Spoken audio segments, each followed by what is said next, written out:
Friends, మీకు ఈ video నచ్చినట్లు ఈ వీడియోని లైక్ చేయండి, సబ్స్క్రైబ్ చేయండి. అసలు నేను మీరాని ఎందుకు పెళ్లి చేసుకోవాల్సి వచ్చిందో చెప్తాను వినండి అని కృష్ణప్రసాద్ జరిగిన విషయం మొత్తాన్ని చెబుతూ మొదలు పెడుతూ ఉంటాడు. ఆ రోజు భోగి పండగ. ఫ్యాక్టరీ లాస్లో ఉంది అని ఫ్యాక్టరీ కాలిపోయింది చూపిస్తే ఇన్సూరెన్స్ డబ్బులు వచ్చి కార్మికులందరినీ కూడా కాపాడవచ్చని నాకు అపూర్వ చెప్పింది. అందుకే నేను ఫ్యాక్టరీని తగలబెడుతున్నానని నిర్ణయం తీసుకున్నాను. అప్పుడే నిండు గర్భిణిగా ఉన్న శోభాచంద్ర ఆ ఫ్యాక్టరీలోనే లోపల ఉండిపోయింది. ఆ విషయం తెలియక నేను ఫ్యాక్టరీని తగలబెట్టేశాను.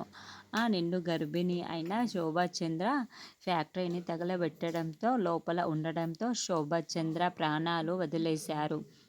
నిండు గర్భిణి అయిన శోభాచంద్ర ప్రాణాలు నా చేతిలోనే పోయాయి.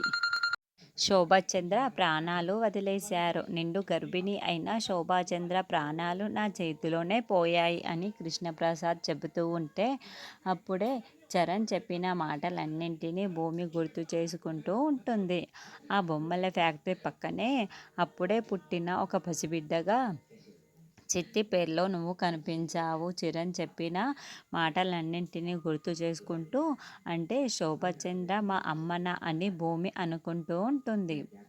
అంతేకాకుండా అపూర్వ ఆ గజ్జెలు శాలువని చూసి ఇవి శోభాచంద్ర గజ్జెలు, ఇవి శోభాచంద్ర శాలువ అని అపూర్వ మాటల్ని కూడా భూమి గుర్తు చేసుకుంటూ శోభాచంద్ర కూతురు తానేనని తాను అర్థం చేసేసుకుంటూ ఉంటుంది.